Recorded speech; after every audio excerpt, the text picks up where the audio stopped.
Hello friends, welcome back to my vlog. ಹೇಗಿದ್ದಾರೆ ಎಲ್ಲರೂ? After long time ನಾನು ಈ ಒಂದು ವ್ಲಾಗನ್ನು ಅಪ್ಲೋಡ್ ಮಾಡೋಣ ಇವತ್ತು ಅಂತ ಅನ್ಕೊಂಡಿದ್ದೀನಿ.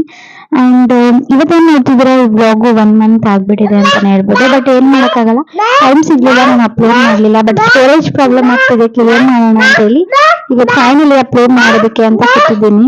ನೋಡಿ ಇಲ್ಲಿ ಹೀಗೇನೆ ನಾನು ಯಾಕೆ ವಿಡಿಯೋ ಅಪ್ಲೋಡ್ ಮಾಡ್ತಿಲ್ಲ ಅಂದರೆ ವಾಯ್ಸ್ ಕೊಡಬೇಕಾದ್ರೆ ಒಂದು ಫುಲ್ ಗಲಾಟೆ. ಸೊ ಹಂಗಾಗಿನೇ ನಾನು ವಿಡಿಯೋನ ಅಪ್ಲೋಡ್ ಮಾಡಿಲ್ಲ. ಇವಾಗ ಟ್ರಾವೆಲಿಂಗ್ ಟೈಮ್ ಅಂತಾನೆ ಹೇಳ್ಬೋದು. ಒಂದು ರೆಸಾರ್ಟ್ಗೆ ಹೋಗ್ತಾ ಇದೀವಿ ಎಲ್ಲರೂ ಕೂಡ. ಒಂದು 4 ಫ್ಯಾಮಿಲೀಸ್, ಅಂದ್ರೆ ನಮ್ಮ ಅಣ್ಣ ಅತ್ತಿಗೆ ಮನೆಗೆ ಹೋಗಿದ್ವಿ ನಾವು. ಗೃಹ ಪ್ರವೇಶ ಇದ್ದಾಗ ನಾನು ಪ್ರೆಗ್ನೆಂಟ್ ಆಗಿದ್ದೆ, ಸೊ ಹೋಗಿರ್ಲಿಲ್ಲ. ಸೊ ಹಂಗಾಗಿ ಅವರು ಇನ್ವೈಟ್ ಮಾಡಿದ್ರಿಂದ ಅವಾಗಿಂದನೂ ಕರಿತಾನೆ ಇದ್ರು. ತುಂಬಾ ದಿನ ಆದ್ಮೇಲೆ ಹೋಗಿದ್ದಾಗ ನಿಮಗೂ ರೆಸಾರ್ಟ್ ಹೋಗೋಣ ಅಂತ ಹೇಳಿ ಅವರು ಪ್ಲಾನ್ ಮಾಡ್ಕೊಂಡಿದ್ರು. ಸೊ ನಾವು ಜಾಯ್ನ್ ಆದ್ವಿ. ಅವರು ಮತ್ತೆ ಅವ್ರ ಫ್ರೆಂಡ್ ಈ ತರ 4 ಫ್ಯಾಮಿಲೀಸ್ ಹೋಗಿದ್ವಿ. ತುಂಬಾನೇ ಚೆನ್ನಾಗಿದೆ ರೆಸಾರ್ಟ್, ನೀವು ನೋಡ್ತಾ ಇರ್ಬೋದು. ಮಿನುಗು ರೆಸಾರ್ಟ್ ಅಂತ, ಮಿನುಗು ರೀಟ್ರೀಟ್ ಅಂತಾನು ಕೂಡ ಇರುತ್ತೆ ನೇಮು. ಇನ್ನೊಂದು ನೇಮ್ ಕೂಡ ಇದೆ ಇದಕ್ಕೆ, ನಾನು ಅದನ್ನ ಕ್ಯಾಪ್ಚರ್ ಮಾಡೋದಕ್ಕಾಗ್ಲಿಲ್ಲ. ಇದು ಮಂಡ್ಯ ಹತ್ರ ಬರುತ್ತೆ. ಕೆಲವೊಬ್ರು ಕೇಳ್ತಾ ಇದ್ರಿ ನಾನು ಒಂದು ವಿಡಿಯೋ ಹಾಕಿದಾಗ. ಸೊ ಮಂಡ್ಯ ಟಚ್ ಆಗಿದ್ ಆದ್ಮೇಲೆ ಇದು ಸಿಗುತ್ತೆ ನಿಮ್ಗೆ. ತುಂಬಾನೇ ಚೆನ್ನಾಗಿದೆ, ನೋಡ್ಬೋದು. ನಾನು ಕ್ಯಾಪ್ಚರ್ ಮಾಡಿರೋದನ್ನ ಹಾಕ್ತೀನಿ ನೋಡಿ ಹೇಗಿದೆ ರೆಸಾರ್ಟ್ ಅಂತ, ಮತ್ತೆ ಸಿಗ್ತೀನಿ.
ಸ್ಕಂದ ನೋಡಿ ಎಷ್ಟೊಂದು ತುಂಟ ಇದ್ದಾನೆ. ಮೋನು, ಸ್ಕಂದ, ಏಮು ಎಲ್ಲರೂ ಇದ್ವಿ. ಸಖತ್ ಅಂದ್ರೆ ಸಖತ್ ಎಂಜಾಯ್ ಮಾಡಿದೀವಿ ಅವತ್ತು. ತುಂಬಾನೇ ಚೆನ್ನಾಗಿತ್ತು. ಒನ್ ಡೇ ಅಲ್ಲೇ ಕೂಡ ನಾವು ಸ್ಟೇ ಆಗಿದ್ವಿ. ಇವಾಗ ಫಸ್ಟ್ ಬಂದಿದ ತಕ್ಷಣ ಚೆಕ್-ಇನ್ ಟೈಮಲ್ಲಿ ಇಲ್ಲಿ ಒಂದು ಸ್ಟಿಕ್ಕರ್ ನಾನು ತೋರ್ಸಿದ್ನಲ್ಲ ಮಿನಿಗೋ ರೆಸಾರ್ಟ್ ಅಂತ, ಸೊ ಆ ರೀತಿ ಬ್ಯಾಂಡ್ ಕೊಡ್ತಾರೆ. ಅದನ್ನ ಹಾಕೊಂಡು ಡ್ರೈ ಗೇಮ್ಸ್, ವೆಟ್ ಗೇಮ್ಸ್ಗೆಲ್ಲ ಹೋದಾಗ ನಾವು ಅದನ್ನ ತೋರಿಸ್ಬೇಕು ಅಂತ ಹೇಳಿದ್ರು. ಬಟ್ ನೈಟ್ ಸ್ವಿಮ್ಮಿಂಗ್ ಪೂಲ್ಗೆ ಹೋದಾಗ್ಲೇ ಬ್ಯಾಂಡ್ಸ್ ಎಲ್ಲರದು ಕೂಡ ಕಳ್ಚೋಗಿತ್ತು. ಆದ್ರೂ ನಾವು ಸೇಫರ್ ಸೈಡ್ ಇರ್ಲಿ ಅಂತ ಹೇಳಿ ಸುಮ್ಮನೆ ಒಂದು ಪೌಚಲ್ಲಿ ಹಾಕಿ ಇಟ್ಕೊಂಡಿದ್ವಿ, ಮತ್ತೆ ಜೇಬಲ್ಲೆಲ್ಲ ಇಟ್ಕೊಂಡಿದ್ವಿ. ಏನಂದ್ರೆ ಬೇಕು ಅಂದ್ರೆ ಗೇಮ್ ಆಡಕ್ ಬಿಡ್ಲಿಲ್ಲ ಅಂದ್ರೆ ತೋರ್ಸೋದಕ್ಕೆ ಇರ್ಲಿ ಅಂತ ಹೇಳಿ. ಬಟ್ ಏನೋ ಸಮಸ್ಯೆ ಇಲ್ಲ, ಏನು ಕೇಳಲಿಲ್ಲ. ಜಸ್ಟ್ ಹೋದಾಗ ಹಂಗೆ ಹೇಳಿದ್ರು ಅಷ್ಟೇ, ಅದೇನೋ ಪ್ರಾಬ್ಲಮ್ ಆಗಲ್ಲ ಕಳ್ಕೊಂಡ್ರು ಕೂಡ. ಅಂಡ್ ಈವ್ನಿಂಗ್ ನಾವು ಅಲ್ಲಿಗೆ ರೀಚ್ ಆಗಿದ್ದು 5:30ಗೆ. ಸೊ ಅವಾಗ ಬೋಂಡ ಮತ್ತೆ ಟೀ, ಕಾಫಿ ಇರುತ್ತೆ ಸ್ನ್ಯಾಕ್ಸ್ಗೆ. ಸ್ನ್ಯಾಕ್ಸ್ ಅಂತ ಬಂದ್ರೆ ಇಲ್ಲಿ ಆಪ್ಷನ್ಸ್ ತುಂಬಾ ಇರಲ್ಲ ನಿಮ್ಗೆ. ಒಂದೇನೆ ಟೀ ಕಾಫಿ ಇರುತ್ತೆ. ಅಂಡ್ ಒಂದೊಂದ್ ದಿನ ಬೋಂಡ, ಒಂದಿನ ಬಜ್ಜಿ. ಯಾಕಂದ್ರೆ ನಾವು ಸೆಕೆಂಡ್ ಡೇ ಹೋಗ್ಬೇಕಾದ್ರೆ ನೋಡಿದ್ವಲ್ಲ, ಅವಾಗ ನಮ್ಗೆ ಗೊತ್ತಾಯ್ತು ಅವತ್ ಬಜ್ಜಿ ಮಾಡಿದ್ರು. ಫಸ್ಟ್ ಡೇ ನಾವು ಹೋದಾಗ ಏನಪ್ಪ ಅದು ಬೋಂಡ ಮಾಡಿದ್ರು. ಸಾರಿ, 1 ಮಂತ್ ಆಗಿದೆಯಲ್ಲ, ಎಲ್ಲ ಮರ್ತೋಗಿದೆ ಜಾಸ್ತಿ. ಅಂಡ್ ಅವತ್ತೇ ಅಣ್ಣನ ಬರ್ಡೇ ಕೂಡ ಇತ್ತು. ಸೊ ಕೇಕ್ ಕೂಡ ತಗೊಂಡ್ ಬಂದಿದ್ವಿ ಸರ್ಪ್ರೈಸ್ ಆಗಿ. ಅವ್ರಿಗೆ ಗೊತ್ತಿರ್ಲಿಲ್ಲ, ಅವ್ರು ಬೇರೆ ಕಾರಲ್ಲಿ ಕೆಲಸ ಇದೆ ಅಂತ ಫಸ್ಟ್ ಹೊರಟೋಗಿದ್ರು. ನಾವು ನೆಕ್ಸ್ಟ್ ಹೋಗೋರು ಗೊತ್ತಿತ್ತಲ್ಲ ನಮ್ಗೆ ಬರ್ಡೇ ಅಂತ ನಮ್ಮ ಅದಕ್ಕೆ ಹೇಳಿದಾಗ ಕೇಕ್ ತಗೊಂಡ್ ಹೋಗಿದ್ವಿ. ಅದನ್ನ ಕೂಡ ಕಟ್ ಮಾಡ್ಸಿದ್ವಿ. ಅಂಡ್ ಸ್ಕಂದ ನೋಡಿ ಎಷ್ಟು ಎಂಜಾಯ್ ಮಾಡ್ತಿದ್ದಾನೆ ಅಂತ. ಒಂದು ಫಸ್ಟ್ ವೆಕೇಶನ್ ಅಂತಾನೆ ಹೇಳ್ಬೋದು ಇದು. ತುಂಬಾ ಅಂದ್ರೆ ತುಂಬಾನೇ ಎಂಜಾಯ್ ಮಾಡ್ದ. ಅಂಡ್ ಸ್ವಿಮ್ಮಿಂಗ್ ಪೂಲ್ ಅಲ್ಲೂ ಅಷ್ಟೇ ಸಖತ್ತಾಗಿ ಆಟ ಆಡಿದ್ದಾನೆ. ಮುಂದೆ ಬರುತ್ತೆ ನೋಡ್ಬೋದು ನೀವು. ಕೆಲವೊಂದು ಡ್ರೈ ಗೇಮ್ಸ್ ಅನ್ನ ಇವಾಗ ನಾವು ಆಡ್ತಾ ಇದೀವಿ ನೋಡ್ಬೋದು. ಇದು ನೋಡೋದಕ್ಕೆ ತುಂಬಾನೇ ಈಸಿ ಅಂತ ಅನ್ಸುತ್ತೆ, ಬಟ್ ಅಲ್ಲಿ ಹೋಗಿ ಮಾಡ್ಬೇಕಾದ್ರೆ ನಿಮ್ಗೆ ಫೀಲ್ ಆದಾಗಲೇ ಗೊತ್ತಾಗೋದು. ನಾನು ಅಷ್ಟೇ ಫಿಶ್ ಮಾಡಿದಾಗ ಈಸಿ ಇರುತ್ತೆ ಅಂತ ನಾನು ಅದಕ್ಕೆ ಹೋದ್ರೆ ಅದಕ್ಕೇನೆ ಹೆಂಗೋ ಬ್ಯಾಲೆನ್ಸ್ ಮಾಡಿದ್ರು. ನನಗಂತೂ ಸ್ಟಾರ್ಟಿಂಗ್ ಅಲ್ಲಿ ಫುಲ್ ಅದು ಬ್ಯಾಲೆನ್ಸ್ ಮಾಡ್ಲಿಕ್ಕೆ ಆಗ್ತಿರ್ಲಿಲ್ಲ. ಬಿಕಾಸ್ ಈ ತರ ಗೇಮ್ಸ್ ಎಲ್ಲ ಆಡೇ ಇಲ್ಲ, ನಾನು ಫಸ್ಟ್ ಟೈಮ್ ಆಡ್ತಾ ಇರೋದು. ಅಂಡ್ ಸ್ಕೂಲ್ ಡೇಸ್ ಎಲ್ಲ ಅಷ್ಟೇ ಜಾಸ್ತಿ ನನ್ ಗೇಮ್ಸ್ ಆ ತರ ಎಲ್ಲ ಇಲ್ಲ. ಕಲ್ಚರ್ ಆಕ್ಟಿವಿಟೀಸ್ ಅಲ್ಲಿ ಮಾತ್ರ ನಾನು ಸೇರ್ತಾ ಇದ್ದೆ ಅಷ್ಟೇನೆ. ಸೊ ಸ್ಪೋರ್ಟ್ಸ್ ಆಕ್ಟಿವಿಟೀಸ್ ಅಲ್ಲಿ ಇರೋರ್ಗೆ ಇದೆಲ್ಲ ಸ್ವಲ್ಪ ಈಸಿ ಅಂತ ಅನ್ಸ್ಬೋದು. ಮಾಮೂಲಿ ನಮ್ಗೆಲ್ಲ ಸ್ವಲ್ಪ ಕಷ್ಟನೇ ಇರುತ್ತೆ. ಅಂದ್ರೆ ಒಬ್ರೇ ಆದ್ರೆ ಸ್ವಲ್ಪ ಬ್ಯಾಲೆನ್ಸ್ ಮಾಡ್ಬೋದು. ಇನ್ನೊಬ್ರು ಮುಂದೆ ಹೋಗ್ತಿದ್ರೆ ಏನಾಗುತ್ತೆ, ಅವ್ರ ವೆಯ್ಟ್ ಮತ್ತೆ ನಮ್ ವೆಯ್ಟ್ ಇರುತ್ತಲ್ಲ, ಸೊ ಎರಡನ್ನೂ ಅದು ಬ್ಯಾಲೆನ್ಸ್ ಮಾಡಕ್ ಆಗಲ್ಲ. ಸೊ ಜಾಸ್ತಿ ತೂಗೋದಕ್ಕೆ ಸ್ಟಾರ್ಟ್ ಆಗುತ್ತೆ ಅದು. ಸೊ ಜಾಸ್ತಿ ಅದು ಸ್ವಿಂಗ್ ಮಾಡಕ್ ಸ್ಟಾರ್ಟ್ ಆದಾಗ ನಮ್ಗೆ ಮಾಡ್ಲಿಕ್ಕೆ ಸ್ವಲ್ಪ ಕಷ್ಟ ಆಗುತ್ತೆ. ಅಂಡ್ ಇನ್ನೊಂದಿತ್ತು ಟೈರ್ ಗೇಮು. ಅದನ್ನ ಮತ್ತೆ ಚೆನ್ನಾಗ್ ಮಾಡಿದ್ರು, ನನ್ಗಾಗ್ಲಿಲ್ಲ. ಹೈಟ್ ಪ್ರಾಬ್ಲಮ್ ನನ್ಗೆ, ಎಲ್ಲದೂ ಅಷ್ಟೇ. ಇವಾಗ ಅಲ್ಲಿ ಏನಂದ್ರೆ ಗ್ರಿಪ್ ಹ್ಯಾಂಡಲ್ ಇಂದಾನೆ ಕೈನ ಹಿಡ್ಕೊಂಡೇನೆ ಗ್ರಿಪ್ ಸಿಗೋದು. ಬಟ್ ನನ್ಗೆ ಹೈಟ್ ಪ್ರಾಬ್ಲಮ್ ಆಗ್ತಿತ್ತು ತುಂಬಾ. ಸೊ ಸ್ವಲ್ಪ ಹೈಟ್ ಇರೋರು ಆರಾಮ್ಸೆ ಆಡ್ಬೋದು, ಇಲ್ಲಾಂದ್ರೆ ಕೈಯೆಲ್ಲ ಸಖತ್ತು ಪೇನ್ ಬಂದ್ಬಿಡುತ್ತೆ. ಈ ಗೇಮು ಇಲ್ಲಿಂದ ಸ್ಟಾರ್ಟ್ ಆದ್ರೆ ಇದೊಂದು ಈಸಿ ಇರುತ್ತೆ. ನಾನು ಕೂಡ ಈ ಗೇಮ್ ಆಡಲ್ಲ ಅಂತ ಹೇಳ್ತಿದ್ದೆ, ಕ್ರಿಶ್ ಫೋರ್ಸ್ ಮಾಡಿದ್ರಿಂದ ಆಡ್ದೆ. ಬಟ್ ಈ ಗೇಮಲ್ಲಿ ಪರ್ಟಿಕ್ಯುಲರ್ ಆಗಿ ನನ್ಗೆ ಏನಾಯ್ತು ಅಂದ್ರೆ ಸಖತ್ ಹೈಟ್ ಪ್ರಾಬ್ಲಮ್ ಆಯ್ತು. ನನ್ಗೆ ಎಟಕ್ಸ್ತಾ ಇರ್ಲಿಲ್ಲ. ಅಂಡ್ ಅರ್ಧ ಹೋಗಿ ಅದಿಂದ ಬರೋಂಗೂ ಇಲ್ಲ. ಕಂಪ್ಲೀಟ್ ಆದ್ರೇನೆ ನಾವು ಬರೋಕ್ಕಾಗೋದು, ಆ ರೀತಿ ಇದು. ಸೊ ಈ ತರ ಗೇಮ್ಸ್ ಅಲ್ಲಿ ಸ್ವಲ್ಪ ಥಿಂಕ್ ಮಾಡಿನೇ ಆಡ್ಬೇಕು. ಸ್ಕಂದ ನೋಡಿ ಹಿಂಗ್ ಆಟ ಆಡ್ತಾ ಇದ್ದಾನೆ. ಚೇರು ಇತ್ತು ಅಲ್ಲನ್ನು ತಂದು ಕೂರ್ಸಿದೀನಿ ಕೂತ್ಕೊಳ್ಳಿ ಅಂತ. ಬಟ್ ಇವನ್ ಚೇರ್ ಮೇಲೆ ಕೂರಲ್ಲ ಇವನು. ಅನ್ವಿತಾ ಅಂತ ನಮ್ ಜೊತೆ, ಅದೇ ನಮ್ ಫ್ಯಾಮಿಲಿ ಫ್ರೆಂಡ್ ಎಲ್ಲ ಹೋಗಿದ್ವಿ ಅಂದ್ವಲ್ಲ, ಅವನಮ್ಮ ಕೂರ್ಸಿದ್ರೆ ಸರಿ ಎಷ್ಟ್ ಚಂದ ಕೂರ್ತಿದ ಗೊತ್ತಾ. ಇವನಂತೂ ಸಖತ್ ತರ್ಲೆ, 1 ನಿಮಿಷನೂ ಕೂತ್ಕೋತಾ ಇರ್ಲಿಲ್ಲ. ಅಂಡ್ ಸೈಕಲ್ ಜಿಪ್ ಲೈನು ಇದೆಲ್ಲ ಕೂಡ ಎಲ್ರು ಕೂಡ ಆಡಿದ್ರು. ಇವಾಗ ಕ್ರಿಶ್ ಹೋಗ್ತಾ ಇದಾರೆ. ಚೆನ್ನಾಗಿ ವಿಡಿಯೋಸ್ ಮಾಡ್ಲಿಕ್ಕೆ ಸ್ಟೋರೇಜ್ ಪ್ರಾಬ್ಲಮ್ ನನ್ನ ಫೋನಲ್ಲಿ. ಸೊ ಯಾರ್ಯಾರು ಮಾಡಿದಾರೆ ಅವ್ರದ್ದೆಲ್ಲದಿಂದ ವಾಟ್ಸಪ್ಗೆ ವಿಡಿಯೋಸ್ನ ಕಲೆಕ್ಟ್ ಮಾಡ್ಕೊಳ್ಳೋದಕ್ಕೇನೆ ನಮ್ಗೆ ಒಂದು 20 days ಆಯ್ತು. ಯಾಕಂದ್ರೆ ಎಲ್ರು ಬಂದ್ಮೇಲೆ ಅವ್ರವ್ರ ವರ್ಕಲ್ಲಿ ಅವ್ರವ್ರು ಬ್ಯುಸಿ ಆಗ್ಬಿಟ್ರು ಏನೇನೋ. ಸೊ ಹಂಗಾಗಿ ಇಷ್ಟೊಂದು ಲೇಟ್ ಆಯ್ತು ಇದನ್ನ ನಾನು ವಿಡಿಯೋ ಪೋಸ್ಟ್ ಮಾಡೋದು ಕೂಡ. ಇವಾಗ ನೋಡಿ ನಾನು ಮತ್ತೆ ಅರ್ಚನಾ ಅಂತ ಹೇಳಿ ಒಬ್ರು ಬಂದಿದ್ರಲ್ಲ ನಮ್ ಜೊತೆ, ಅವರು ಮತ್ತೆ ಶ್ರುತಿ ಆಂಟಿ ಎಲ್ರು ಕೂಡ ಇವಾಗ ಗೇಮಲ್ಲಿ ಆಟ ಆಡ್ತಾ ಇದೀವಿ. ಸೊ ಏನಂತಂದ್ರೆ ಈಗ ಇಲ್ಲಿ ನನ್ಗೆ ಅವ್ರಿಬ್ರೆ ನಂಗೆ ಜಾಸ್ತಿ ಸಪೋರ್ಟ್ ಮಾಡಿದ್ದು. ಇಲ್ಲಿ ನನ್ಗೆ ಈ ಗೇಮಲ್ಲಿ ಪರ್ಟಿಕ್ಯುಲರ್ ಆಗಿ ಹೈಟ್ ಪ್ರಾಬ್ಲಮ್ ಆಗಿದ್ದು. ಅವ್ರ ಸಪೋರ್ಟ್ ಇಂದ ನಾನು ಕಂಪ್ಲೀಟ್ ಮಾಡಿದೆ, ಇಲ್ಲಾಂದ್ರೆ ಆಚೆ ಬರೋದಕ್ಕೆ ಆಗ್ತಿರ್ಲಿಲ್ಲ, ಸ್ಟಕ್ ಆಗ್ತಾ ಇದೆ. ಸೊ ಅವ್ರು ಇಬ್ರು ಕೂಡ ಪುಷ್ ಮಾಡ್ತಿದ್ರು ಕೆಳಗಡೆ ಆದಷ್ಟು. ಅವ್ರು ಹೈಟ್ ಇದ್ದಾರೆ. ಸೊ ಅವರಿಬ್ರು ಅರ್ಚನಾ ಮತ್ತೆ ಶ್ರುತಿ ಅವ್ರು ಪುಷ್ ಮಾಡಿದ್ರಿಂದ ನಾನು ಈಸಿಯಾಗಿ ಹೋಗ್ತಾ ಇದ್ದೆ ಮುಂದೆ. ಸೊ ಶ್ರುತಿ ಅಂತಂದ್ರೆ ಸಖತ್ ಹೆಲ್ಪ್ ಮಾಡಿದ್ದಾರೆ ನನಗೆ. ಅವ್ರು ಪುಷ್ ಮಾಡಿ ಮಾಡಿ ಕೊಟ್ಟು ನನ್ನ ಈ ರೀತಿ ಕರ್ಕೊಂಡ್ ಬರ್ತಿದ್ರು. ಸೊ ಇದಕ್ಕೆ ಸ್ವಲ್ಪ ಹೈಟ್ ಕಮ್ಮಿ ಇರೋರು ಹೋದಾಗ ಸ್ವಲ್ಪ ಕೇರ್ಫುಲ್ ಆಗಿರ್ಬೇಕು. ಒಬ್ರೇ ಅಂತೂ ಹೋಗ್ಲೇಬಾರ್ದು. ಸೊ ಆ ರೀತಿ ಆಗುತ್ತೆ. ಅರ್ಚನಾ ಅವ್ರು ಆಲ್ರೆಡಿ ಫಸ್ಟ್ 1 ರೌಂಡ್ ಮುಗಿಸಿ ಸೆಕೆಂಡ್ ರೌಂಡ್ ಕೂಡ ಅವರು ಮುಗಿಸಿದ್ರು. ಚೆನ್ನಾಗಿ ಆಟ ಆಡ್ತಿದ್ರು ಅವರು. ಸೊ ಇಲ್ಲಿಗೆ ಬರೋ ತನಕ ನನಗಂತೂ ಭಯನೇ ಆಗಿತ್ತು. ನಾನು ಹೋಗ್ತೀನಾ ಅಂತ ಹೇಳಿ ಅವ್ರು ಪುಷ್ ಮಾಡಿದ್ರಿಂದ ಬಂದು ತಲುಪಿದೆ. ಆ್ಯಂಡ್ ಈ ಸೈಕ್ಲಿಂಗ್ದೇ ನಾನು ತುಂಬ ಭಯ ಪಡ್ತಿದ್ದೆ. ಅದು ಈಸಿ ಅಂತ ಅಲ್ಲಿಗೆ ಹೊಟ್ಟೋದ್ನ, ಇದು ಟಫ್ ಅಂತ. ಬಟ್ ಆಮೇಲೆ ಇದಕ್ಕೆ ಬಂದಮೇಲೆ ಇದೇ ಸಖತ್ ಈಸಿಯಾಗಿ ಬರುತ್ತೆ. ಬಟ್ ಇಲ್ಲಿ ಸ್ವಲ್ಪ ಸ್ಟಕ್ ಆಗ್ತಾ ಇರತ್ತೆ ಅವಾಗವಾಗ. ಅಂದರೆ ನಾವು ಚೆನ್ನಾಗಿ ಪೆಡಲ್ ಮಾಡಬೇಕು, ಅದು ಇಂಪಾರ್ಟೆಂಟ್ ಅಲ್ಲಿ. ಚೆನ್ನಾಗಿ ಪ್ರೆಷರ್ ಹಾಕಿ ನಾವು ಪೆಡಲ್ ಮಾಡಿದ್ರೇನೆ ಅದು ಹೋಗೋದು. ಹೋಗ್ತಾ ಹೋಗ್ತಾ ಸ್ವಲ್ಪ ಅವ್ರು ನಿಂತಿರ್ತಾರಲ್ಲ ಅದ್ರ ನೀರು ಸ್ವಲ್ಪ ಹತ್ತಿರುತ್ತೆ. ಸೊ ಅವಾಗ ಸ್ವಲ್ಪ ಬ್ಯಾಕ್ ಪೆಡಲ್ ಮಾಡಿ ಅದಾದ್ಮೇಲೆ ಫ್ರಂಟ್ ಪೆಡಲ್ ಮಾಡಿದ್ರೆ ಅವ್ರಿಗೆ ಈಸಿಯಾಗಿ ಸಿಗುತ್ತೆ. ಅವ್ರಿಗೆ ಚಕ್ರ ಕೈಗೆ ಸಿಗೋ ಅಷ್ಟಾದ್ರೂ ನಾವು ಹೋಗ್ಬೇಕು. ನಾನೊಂದ್ಸಲ ಸ್ಟಕ್ ಕೂಡ ಆಗಿದೆ. ಬಟ್ ಇದೇ ಈಸಿ, ನಾನು ಫಸ್ಟ್ ಆಡಿದ ಗೇಮ್ಗಿಂತ ಇದು ಸ್ವಲ್ಪ ಈಸಿನೇ ಇತ್ತು ಅದಕ್ಕೆ ಕಂಪೇರ್ ಮಾಡಿದ್ರೆ. ಆ್ಯಂಡ್ ನೈಟ್ ನಾವು ಹೋಗಿದಾಗ ಸ್ವಿಮ್ಮಿಂಗ್ ಪೂಲ್ ಹತ್ರ ಆಟ ಆಡೋಣ ಅಂತ ಅನ್ಕೊಂಡ್ವಿ. ನಾವು ಹೋಗೋದೇ ಈವ್ನಿಂಗ್ ಆಗಿತ್ತಲ್ಲ. ನೈಟ್ ಆಟ ಆಡೋಣ ಅಂತ ಹೋದ್ರೆ ಫುಲ್ ಮಳೆ ಅಂದ್ರೆ ಮಳೆ. ಅಷ್ಟು ಮಳೆನಲ್ಲೂ ಕೂಡ ನಾವು ಆಟ ಆಡ್ತಾನೆ ಇದ್ವಿ. ತುಂಬಾನೇ ಚೆನ್ನಾಗಿತ್ತು. ಬಟ್ ಎಷ್ಟು ಮಳೆ ಇದ್ರೂ ಕೂಡ ಈ ಸ್ವಿಮ್ಮಿಂಗ್ ಪೂಲಲ್ಲಿ ಅಂದ್ರೆ ತುಂಬಾ ಕೂಲ್ ಇರ್ಲಿಲ್ಲ ವಾಟರ್. ಸ್ವಲ್ಪ ಬಿಸಿನೇ ಇತ್ತು ವಾಟರ್. ಹಾಗಾಗಿ ಪಾಪುನಗಳನ್ನ ಕೂಡ ಆಟ ಆಡ್ಸೋದಕ್ಕೆ ಈಸಿ ಆಯ್ತು. ಸ್ಕನ್ನನ್ನ ನೋಡಿ, ಅವನು ಕೂಡ ಎಂಜಾಯ್ ಮಾಡ್ತಾ ಇದ್ದಾನೆ. ಫಸ್ಟ್ ಟೈಮ್ ಅವನ್ನ ಈ ತರ ನಾನು ಸ್ವಿಮ್ಮಿಂಗ್ ಪೂಲಲ್ಲಿ ಬಿಟ್ಟಿರೋದು. ಟಚ್ಡ್ ಅವನಿಗೆ ಏನೋ ಹುಷಾರ್ ತಪ್ಪೋದಾಗ್ಲಿ, ಕೋಲ್ಡ್ ಆಗೋದಾಗ್ಲಿ ಆ ಥರ ಎಲ್ಲ ಏನೂ ಆಗಲಿಲ್ಲ. ಪ್ರಿಕಾಷನ್ ಅನ್ನೋ ಥರ ನಾನೇನು ಮಾಡಿದೆ, ಅವನು ಈ ಥರ ಸ್ವಿಮ್ಮಿಂಗ್ ಪೂಲಲ್ಲೆಲ್ಲ ಮಳೆ ಎಲ್ಲ ಇತ್ತಲ್ಲ, ನೆಂದು ಎಲ್ಲ ಆಟ ಆಡಿದ್ದಾದ್ಮೇಲೆ ರೂಮಿಗೆ ಹೋದ ತಕ್ಷಣನೇ ಚೆನ್ನಾಗಿ ಡ್ರೆಸ್ ಚೇಂಜ್ ಎಲ್ಲ ಮಾಡಿ ಸ್ನಾನ ಮಾಡಿಸಿ ಬೇಬಿ ವಿಕ್ಸ್ ಎಲ್ಲ ರಬ್ ಮಾಡಿ ಮಲಗಿಸ್ಬಿಟ್ಟೆ. ಸೊ ಮಾರ್ನಿಂಗ್ ಅಷ್ಟರಲ್ಲಿ ಅವ್ನು ನಾರ್ಮಲ್ ಆಗೇ ಇದ್ದ, ಏನೂ ಚೇಂಜಸ್ ಆಗಿರಲಿಲ್ಲ. ಅದೊಂದು ನನಗೆ ಬೆನಿಫಿಟ್ ಆಯಿತು. ಏನಾದರೂ ಹುಷಾರು ತಪ್ಪಿದ್ರಂತೂ ನೆಕ್ಸ್ಟ್ ಟೈಮ್ ನಮ್ಮ ಮಮ್ಮಿ ಡ್ಯಾಡಿ ಇನ್ನೆಲ್ಲಿಗೂ ಕೂಡ ಕಳಿಸ್ತಾ ಇರಲಿಲ್ಲ. ಆ್ಯಂಡ್ ಕ್ರಿಶ್ ಕೂಡ ಅಷ್ಟೇ, ಕರ್ಕೊಂಡು ಹೋಗ್ತಾನೆ ಇರಲಿಲ್ಲ. ಹಂಗಾಗ್ಬಿಡೋದು. ಸೊ ಮಕ್ಕಳೆಲ್ಲ ನೋಡಿ ಎಷ್ಟು ಚೆನ್ನಾಗಿ ಎಂಜಾಯ್ ಮಾಡ್ತಿದ್ದಾರೆ.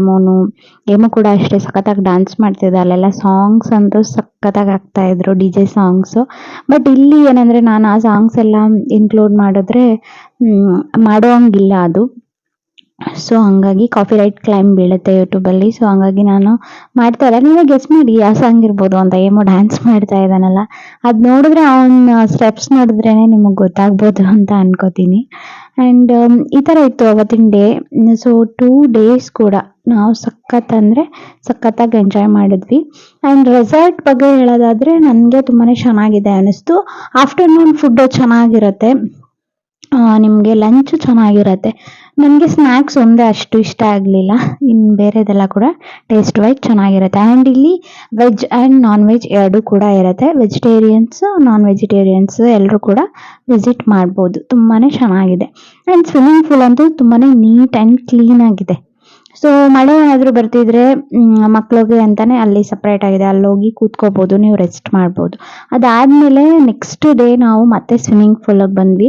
ಸೊ ನೈಟ್ ಅಷ್ಟೊಂದು ಚೆನ್ನಾಗಿ ಆಟ ಆಡಿರ್ಲಿಲ್ವಲ್ಲ, ಆ್ಯಂಡ್ ಮಳೆ ಕೂಡ ಇತ್ತು. ಸೊ ಸ್ವಲ್ಪ ಟೈಮ್ ಅಷ್ಟೇ ಆಟ ಆಡಿದ್ದು, ಹೊರ್ಟೋಗ್ಬಿಟ್ಟಿದ್ವಿ. ಸೊ ಡೇ ಟೈಮಲ್ಲಿ ಬಂದ್ವಿ. ಡೇ ಟೈಮಲ್ಲೂ ಅಷ್ಟೇ ತುಂಬಾ ಚೆನ್ನಾಗಿತ್ತು. ಆ್ಯಂಡ್ ವೀಕೆಂಡ್ಸಲ್ಲಿ ಹೋಗಿದ್ದಲ್ವಾ, ಸೊ ಹಂಗಾಗಿ ಸ್ವಲ್ಪ ಕ್ರೌಡ್ ಇತ್ತು ಅಂತಲೇ ಹೇಳ್ಬೋದು. ಸೊ ನೀವು ವೀಕ್ ಡೇಸಲ್ಲಿ ಹೋದರೆ ಇನ್ನೂ ಚೆನ್ನಾಗಿ ಒಂದು 20 ಮೆಂಬರ್ಸ್ ಅಷ್ಟೇ ಅಂತ ಇರೋದು, ಅಲ್ಲಿ ವಿಚಾರಿಸಿದಾಗ ಹೇಳಿದ್ರು. ವೀಕೆಂಡ್ಸಲ್ಲಿ ಮಾತ್ರ ಸ್ವಲ್ಪ ಒಂದು 100 ಮೆಂಬರ್ಸ್ ಈ ಥರ ಜಾಸ್ತಿ ಇರ್ತಾರೆ. ಸೊ ಎಲ್ಲರೂ ಸ್ವಿಮ್ಮಿಂಗ್ ಪೂಲಿಗೆ ಬರೋದ್ರಿಂದ ಸ್ವಲ್ಪ ಜಾಸ್ತಿ ಅಂತಲೇ ಅನಿಸ್ಬೋದು. ಸೊ ಇದು ಬೆಳಗ್ಗೆನೂ ಸ್ವಲ್ಪ ಹೊತ್ತು ಆಟ ಆಡಿ ಊಟ ಎಲ್ಲ ಮಾಡ್ಕೊಂಡು ಬಂದು ಅದಾದಮೇಲೆ ನೆಕ್ಸ್ಟ್ ಮತ್ತೆ ಆಟ ಆಡೋದಕ್ಕೆ ಬಂದ್ವಿ. ನನಗೆ ಸಖತ್ ಭಯ ಆಗ್ತಿತ್ತು ಇದನ್ನು ಟ್ರೈ ಮಾಡೋದಕ್ಕೆ. ಎಲ್ಲರೂ ಕನ್ವಿನ್ಸ್ ಮಾಡಿದ್ಮೇಲೆ ಇದನ್ನು ನಾನು ಟ್ರೈ ಮಾಡಿದೆ. ಬಟ್ ಇದು ಪಾಲನ್ನ ಹಾಕ್ಕೊಂಡು ಈ ಥರ ಸ್ವಿಮ್ ಮಾಡಿದಾಗ ನಂಗೊಂಥರ ಖುಷಿ ಆಯಿತು. ನಾನೇನು ಅಂದ್ಕೊಂಡೆ ಇದರಿಂದ ಒಳಗಡೆನೇ ಹೊರ್ಟೋಗ್ಬಿಡ್ತೀನಿ. ಇದು ಫಸ್ಟ್ ಟೈಮ್ ಅಲ್ವಾ, ನನಗಂತೂ ಸಖತ್ ಭಯ ಆಗ್ತಿತ್ತು. ಸೊ ನಿಮ್ಮದು ಹ್ಯಾಂಡ್ ಸಪೋರ್ಟ್ ಇರುತ್ತೆ, ಹೋಗಲ್ಲ ಅದು ಒಳಗಡೆ ಅಂತ ಎಲ್ಲ ಅವ್ರು ಹೇಳಿದ್ರು ಕೂಡ ನಂಗೆ ಭಯ ಆಗ್ತಿತ್ತು. ಆ್ಯಂಡ್ ದೀಪಣ್ಣ ಅಂತ ಇದ್ರು ನಮ್ಮ ಜೊತೆ ಟ್ರಿಪ್ಪಿಗೆ ಬಂದಿದ್ರಲ್ಲ ಇವಾಗ, ಅವರಂತೂ ಎಲ್ರಿಗೂ ಸೇಫ್. ಅವರು ದೀಪಣ್ಣ ಇದ್ರೆ ಸೇಫ್ ಅಂತ, ಯಾಕಂದರೆ ಅವ್ರು ಚೆನ್ನಾಗಿ ಸ್ವಿಮ್ಮಿಂಗ್ ಚಾಂಪಿಯನ್ ಅಂತಲೇ ಹೇಳ್ಬೋದು, ಚೆನ್ನಾಗಿ ಆಟ ಆಡ್ತಿದ್ರು.